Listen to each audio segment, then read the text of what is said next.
I've said this before, but to quickly bring you up to speed, all of this starts with the US dollar. For the last 80 years, our money has become the most powerful currency in the world because it's what's known as the reserve currency. This refers to money that's commonly accepted throughout the global economy, and since 1945, the US dollar has taken that top place because of its resiliency, lack of volatility, and safety. See, when you have dozens of countries all around the world trading goods and services with one another, it helps to use one universal currency accepted around the world with a predictable value to conduct those transactions in.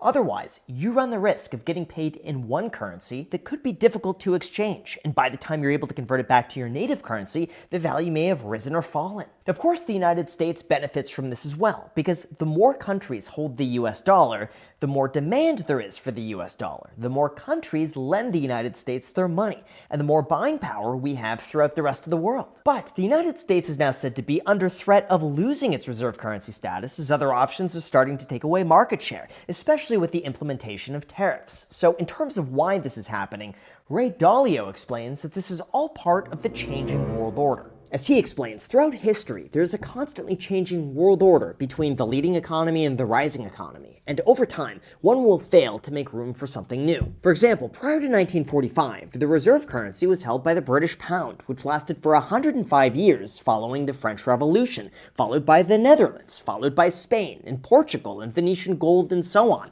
with the understanding that reserve currencies never last forever. And about every 100 years, they change through a transition that lasts anywhere from 10 to 20 years. In terms of what causes this, Ray Dalio summarized this into three different segments: the rise, the top, and the decline.